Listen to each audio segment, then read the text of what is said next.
بسم الله الرحمن الرحیم. السلام علیکم کتونکو، کاشف عارف یم او تاسو ګورئ ډیلی میدان.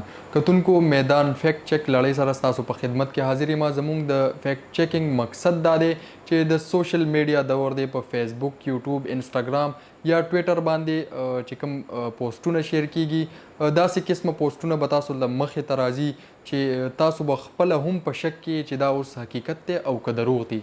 بل دا خبره ده چې په سوشل میډیا باندې خلک بغیر د څه تحقیق نه خبرونه شیر کوي یا د بل پوسټ کاپي کی او شیر کی. نو زموږ مقصد دا دی چې دغه پوسټونو فیکټ چیکینګ وکړو او تاسو ته دا درښکاره کړو چې دا حقیقت دی او که دروغ دی. نو موږ نن د یو داسې پوسټ فیکټ چیکینګ کوو چې تاسو به هم کتلی وي، په سوشل میډیا باندې ډیر وایرل شوی دی. په هغه پوسټ کې دا دعوه کیږي چې د ملک د مختلفو برخو نه چې کوم دی میسنګ پرسنز چې کوم دي، بېدرکه کسان چې کوم دي، هغه پیښور سنټرل جیل ته راوستلی شوي دي او چې کوم د دې میسنګ پرسنز کورنۍ دي، هغه دې د پیښور سنټرل جیل انتظامیې سره رابطه وکړي. بیا پکې خوشخبریانې هم ورکړی کیږي. دغه پوسټونه د پرونه راهیسې خورېږي. په سوونو کسانو دا شیر کړي دي، په سوونو کسانو دا پوسټ کړي دي، په سوونو کسانو دا لایک کړي دي، خو د دې خبر تحقیق نه دی شوی. نو موږ چې د دې فیکټ چیکینګ وکړو په سوشل میډیا په ذریعه یا په ګوګل لینز موږ د دې فیکټ چیک وکړو، بیا په فیسبوک باندې مو وکړو، په مختلفو ذریعو سره موږ چې فیکټ چیکینګ وکړو، نو موږ ته د ټولو نه اول خو دا معلومه شوه چې دغه خبر چې کوم یا دا پوسټ چې کوم وایرل شوی دی، په دې کې چې کوم تصویران دي، د قیدیانو تصویران سره ورکړی شوي دي چې دا قیدیان دي او دا میسنګ پرسنز دي، دا په پیښور سنټرل جیل کې موجود دي. نو موږ ته د ټولو نه اول دا پته ولګېده چې دغه پوسټ په کال 2021 کې په فیسبوک باندې شوی و او په هغه وخت کې هم دا د مختلفو سوشل میډیا پیجونو نه، سایټس نه دا خبر شیر شوی و او همدغه ورسره لیکل شوي و چې ټولو خلکو ته خوشخبري ده او د ملک د مختلفو برخو نه چې کوم میسنګ پرسنز دي، هغه پیښور سنټرل جیل ته راوستلی شوي دي او هغه کورنۍ چې د چا خپل خپلوان یا د کور خلک بېدرکه وي، هغه د پیښور سنټرل جیل انتظامیې سره رابطه وکړي.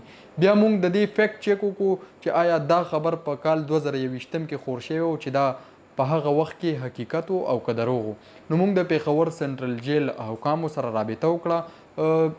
د پیښور سنټرل جیل چې کوم حکام و، هغوی موږ ته دا وویل چې دا خبر په کال 2021 کې هم خور شوی و، همدغه تصویران ورسره ورکړی شوي د قیدیانو او د میسنګ پرسنز نوم ورسره ورکړی شوی و.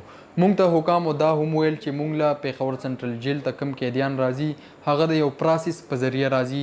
د هغې ریکارډ اول تانې ته ځي، بیا عدالت ته ځي، بیا جیل ته راځي. نو دغه یو معلوم ریکارډ وي، دې ته موږ میسنګ پرسنز نشو ویلی. بیا دوی دا هم ویل چې موږ سره په هغه وخت کې هم ډیرو خلکو رابطې کړې وي چې یاره دلته زموږ میسنګ پرسنز چې کوم دي، زموږ بېدرکه کسان چې کوم دي، هغه پیښور سنټرل جیل کې دي. موږ ته به نومونه اخیستل کېدل چې دا شته، دا نشته دی.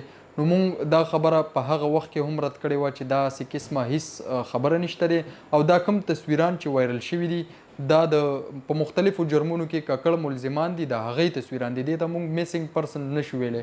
خو بیا دغه سلسله چې کوم ده، دا اوس په سپتمبر 2023 کې دا بیا وایرل شوه او خلکو رابطې شروع کړې چې آیا دغه خبر حقیقت دی که دروغ دی.